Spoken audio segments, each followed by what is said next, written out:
Ayan mga kapatid, so yung binili ni Papa na corn beef, instead na corn beef, yung nabili niya is beef loaf.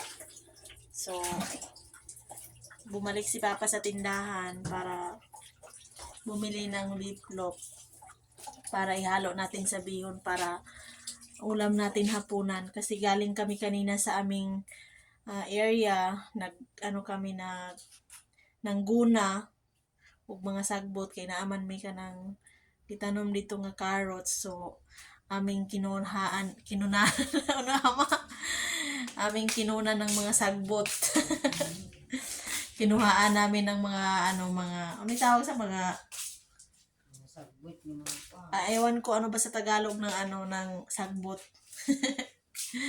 Nakalimutan ko na yung sagbot, kung ano sa Tagalog yung sagbot. Kayo na yung umintindi sa akin kasi hindi ako masyado marunong mag-Tagalog kasi Bisaya kasi dito. Ayan.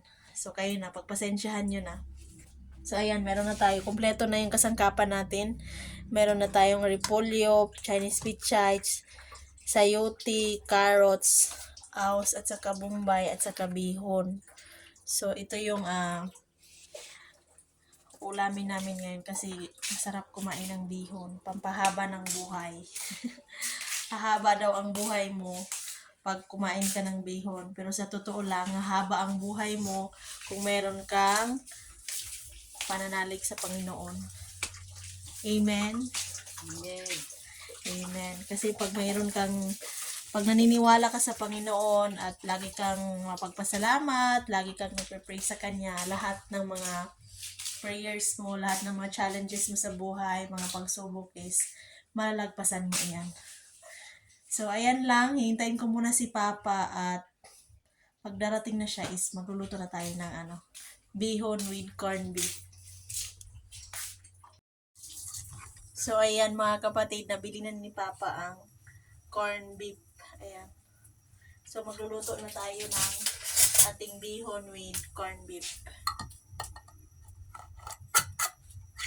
Dahil pagod na pagod kami ngayon, naway yung ulam namin is maging masarap. Tasa.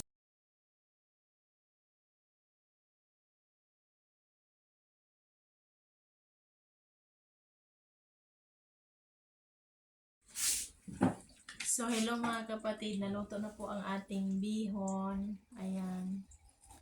Medyo basa siya kay gihuluman ni Papa ang bihon. Ayan.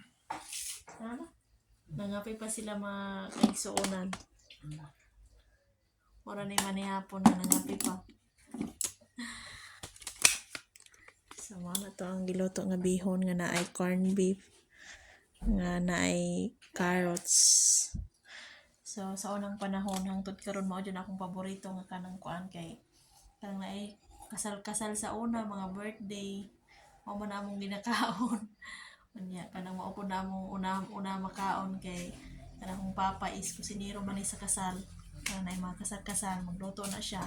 Unya, muadto man ko ana sa iya while galuto. So, bihon jud amo ang kaunon. Mao jud akong ganahan kaayo nga pagkaon ng bihon. So, kana lang mga kaigsuonan kay manihapon sa Manihapon na ta. ampo sa ato ang lami nga pagkaon.